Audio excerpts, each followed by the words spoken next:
Time now for sports on 104.7 The Cave. Here's Ned Reynolds.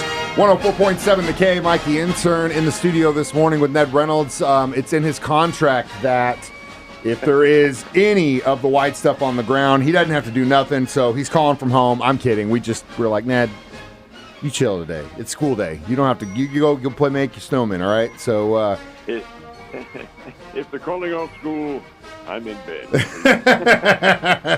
Talking about sports with me. All right, so Fighting Irish going to the national championship.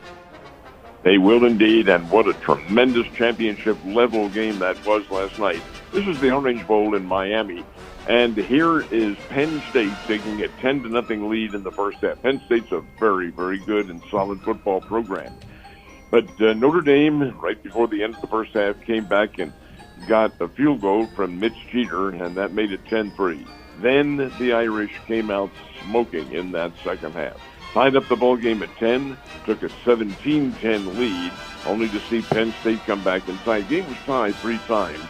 And then with the score 24-24, inside the final minute of the game, Penn State had the ball. You knew they were going to drive, perhaps get into field goal position and win the game with a field goal. Well, their quarterback threw an ill-advised pass out into the wing, and Notre Dame picked it off. Oh, my. The crowd went absolutely nuts. The Irish had the ball, and they worked it using very good game management, worked it into field goal position, and with 7 seconds remaining in the game, the Jeter kid, Mitch Jeter, kicked a 41-yard field goal, and Notre Dame wins the game 27-24 in an absolute dandy, and that sends the Irish to the championship game next Monday night. Not this coming, but next Monday night, January 20th. So as far as that goes, your feeling is on who their opponent's going to be?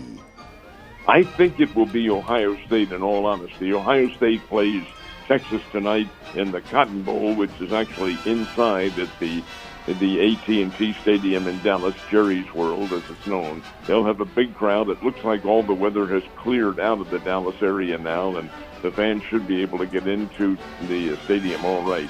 Texas obviously has a home field advantage. Austin and Dallas are, relatively speaking, close together. And here come the Buckeyes, who always travel very well. And there'll be a big crowd on this one. I'm picking Ohio State to win. The Buckeyes are a 5.5-point favorite, but I think they get into the title game. They're very quick and play very well, and it should be a terrific game. Yeah, I'm really looking forward to it. It's going to be definitely something nice to watch tonight while we're all snowed in. And speaking of that, I mean, it's hard to imagine that somewhere on this planet with our western part of the country burning to the ground and we having snow in the middle of the country pretty much from the top to the bottom, that there are some lucky individuals on this planet playing golf right now. They are indeed, and how about this? Here are you talked about the West Coast fires. They had fires in Hawaii last year at this time on the island of Maui. Well, this golf tournament, which is the second on the Hawaiian tour, is in Oahu in Honolulu, and they're underway now. This is the Sony Open.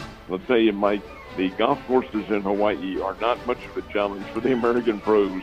There is a 6-way tie for the lead at 6 under par after one round. You might remember that last week in Maui, the winner was 35 strokes under par. It may reach that in Honolulu, too. Pretty horrific stuff going on in Los Angeles right now. Some really horrible fires burning and a lot of people being displaced. Lives have been lost. It's horrific to see what's happening. Last thing I think on their mind is, are we going to be able to play a game here on Monday? But the NFL has to make things work, so what are they going to do?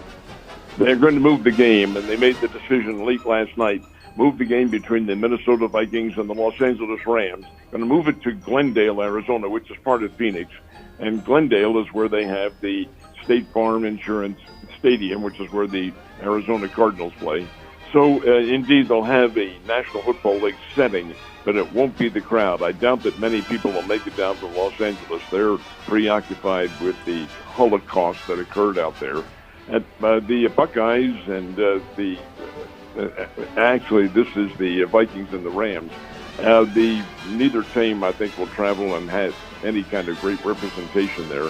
But nonetheless, it will be played on Monday night. But it'll be played in the Tempe area, actually in Glendale, Arizona. That's where they'll have it. That's the Vikings and the Rams. And the Rams do rate as a very slight favorite, even though the Vikings were right there and have a better record. They didn't win the division championship, so they have to be on the road. Yeah, it's crazy set of situations. But, again, all our prayers and thoughts going all to those that are getting displaced in the Los Angeles area right now. So, luckily for the Panthers and Lady Panthers, they are nowhere near here. Well, maybe they're on their way back because they were on the road last night. Where'd they play? Jefferson City, which isn't too bad of a travel. I think the snow had pretty much not started by the time they were able to get back, or if it had, it was very light. 2 games, the Drury Clubs against their counterparts from Lincoln. The Drury Lady Panthers, who are very good, had virtually no problem at all with the Lincoln Lady Blue Tigers. It was Drury 68, Lincoln 47. Men's game, a different story. A very close contest all the way, relatively low scoring in the first half, relatively high scoring in the second half, but both teams were doing the scoring. But at the end, it was Lincoln which got the winning 2 points. Lincoln 65, Drury 63. So the Panthers and Lady Panthers split their doubleheader. And last but not least, the Missouri State Bears are going to be active this weekend. Where are they going to be at? They will be in Carbondale, Illinois. And the Bears will play Southern Illinois in an evening game tomorrow. They should be able to get there all right. Some clearing today and then mostly clearing tomorrow. And Carbondale isn't that far away. So it's the Bears against the Salukis, an old rivalry that will end this year, strangely enough, with the Bears moving to a new conference. And neither team is really lighting things up. Southern Illinois is having the problems the Bears are. They're having problems winning. Well, that'll change tomorrow night. One of those teams is going to come away with a win. That's Saturday night, and then Sunday afternoon, the Lady Bears play here in town at Great Southern Bank Arena. They'll be taking on their counterparts from Southern Illinois.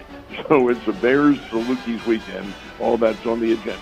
It'll be nice to see those guys meet up one last time, Ned. If you need me to bring you some hot chocolate to go with your whiskey, just let me know.